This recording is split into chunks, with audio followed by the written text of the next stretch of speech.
तो जिस घर की नारियां सुबह उठते ही ये 3 काम करती है, सुबह उठते ही ये 3 कार्य करती है, उस घर की बरकत कभी कोई रोक नहीं सकता, कभी भी बरकत नहीं रुकेगी। देखो मैं रोज कहती हूँ, हमेशा कहती हूँ कि नारी ही अपने घर को सुंदर बना सकती है। अगर घर की नारी, घर की माताएं, घर की बहुएं, घर की देवियां अगर रोज सुबह उठते ही ये 3 कार्य को करे तो वो नारी अपने घर से गरीबी को हटा सकती है। अगर बहुत गरीब परिवार भी है, अगर नारी नियम से रहे तो उस घर की किस्मत को चमका सकती है। घर में धन धान्य वो नारी ला सकती है। आप ये मत सोचिएगा कि वही नारी घर में पैसा ला सकती है, वही नारी घर को सुंदर सफल बना सकती जो जॉब करती हैं, जो काम करती हैं, पैसा कमाती हैं। अगर पैसा ना भी कमाए तो नारी का विशेष भूमिका रहता है घर को धन धान्य से युक्त बनाने के लिए। सुबह उठते ही नारी का नियम हो, ये नियम तो पुरुष को भी करना चाहिए। सभी यहाँ जितने भैया लोग, जितने पापा लोग बैठे हैं, आप भी कर लीजिएगा, कोई दिक्कत नहीं। हम लोग क्या सोचते हैं ना, घर की जो बातें हैं, जितने काम हैं सब नारियां ही करें, लेकिन कभी कभी पुरुष भी करे तो दोष नहीं लगता, नारी तो करती ही है। धर्म को बचाने में विशेष भूमिका नारियों का है। लोग कहते नारी पूजा पाठ नहीं कर सकती, ये नहीं कर सकती, वो नहीं कर सकती, लेकिन अगर नारी ने पूजा पाठ करना छोड़ दिया तो धर्म बहुत कम हो जाएगा, धर्म करने वाले धार्मिक लोग कम हो जाएंगे। कथाओं में देखो नारियों की संख्या बहुत ज्यादा संख्या में हो जाता है, पूरा पंडाल भरा है नारियों से, और नारी कभी किसी से कम नहीं होती महाराज।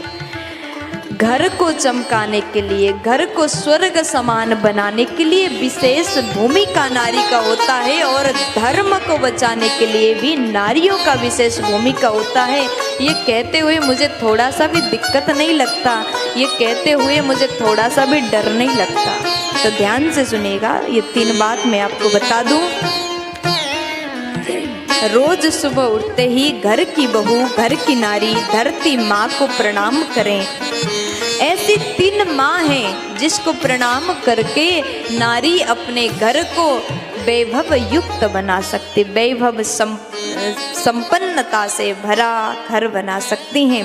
सुबह उठते ही घर की देवी धरती माँ को प्रणाम करें, भाव से प्रणाम करें। हे धरती माँ, आप हमारे ऊपर, हमारे परिवार के ऊपर हमेशा कृपा बरसाएं। मैं आपके ऊपर अपने चरण रखने जा रही हूँ, मेरे हर एक कार्य को आप सफल बना दें। धरती माँ को प्रणाम करो। स्नान करके जब रसोई घर की ओर जाओ तो दरवाजे में, रसोई घर के दरवाजे को प्रणाम करो। ये प्रणाम कौन सी माँ को कर रहे हो? अन्नपूर्णा माँ को कर रहे हो, क्योंकि रसोई घर में अन्नपूर्णा का वास होता है। और जो नारी धरती माँ को प्रणाम करने के बाद अन्नपूर्णा माँ को प्रणाम करके ही रसोई घर में प्रवेश करती है, उसके रसोई में कभी धन धान्य की कमी नहीं हो सकती है, उस घर में कभी अन्न की कमी नहीं आ सकती, उस घर में कभी कोई भूखे नहीं जा सकते, उस घर में आए अतिथि कभी भूखे नहीं सो सकते।